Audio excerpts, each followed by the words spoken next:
Okay, so let's very quickly open up the discussion for questions from the audience, and if we run down, I'll toss out a few ideas, but let's just do it, and I'll try to be egalitarian here. Point two. Okay, I think you raised your hand first. My first question is, are any of you in remission? Yes. Okay. Second question is, well, a little bit of history. My daughter was diagnosed when she was 4. She started presenting with symptoms when she was 3. She has polyarticular, and she is in remission, has been in remission for 3 years, but has severe joint damage to the point of one of her arms has a joint contracture. She can't touch her head, she can't do her own hair, all those things. And her joints are all very, very stiff. She's only 68 pounds, she's 16. And she looks different from other people. How do you encourage her just to own her own look and not be so self-conscious and just kind of get through those teenage difficult years? Because she's been living with it for so long, she doesn't know anything other than that. Should I try to field that one?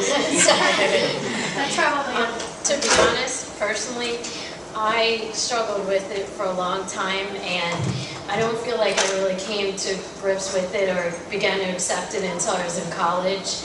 And there's days that you still don't. I mean, you learn to adapt, and you know, one thing that I find that sort of makes me happy is when I find assistive devices to help me do things, like there's long handled brushes, and I mentioned some of them in the book. That makes me feel a little bit better, and like I can do more things that everybody else can typically do. So I don't know, it's really about finding yourself and what you're good at, and just pursuing those things, and then you'll feel better about yourself as a whole. And one thing too, I sort of shut myself off from other people with juvenile arthritis or disabilities growing up, and that was a huge mistake. And I don't know if that's the case with her, but one tip I have is, if that is, introduce them to somebody with JA who maybe doesn't look like they have it, and then kind of reveal it later. So, you know, well, that's the thing with her, is she does have lots of friends that have JA, but she looks so much different than they do, that she really doesn't have anyone in the same boat that she's in with her physical body.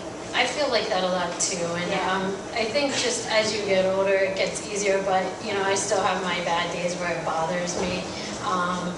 But I have made a couple friends over the years, like Juliet Rizzo, who she's a national advocate too, and she looks like I do, and she's just out there taking on the world. So that's helped me get over some of my issues, and just, you know, I'm inspired by all that she does, and that, I think, shines so people focus less on your limitations and how you look.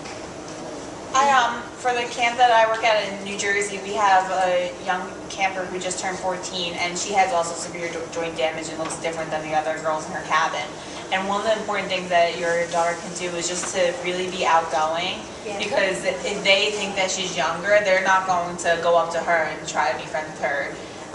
Let people know her age too. Make sure that everybody's aware how old she is, so that they don't talk to her differently. Yeah, they think she's so if she embraces that and is very open about it, I think that could help her.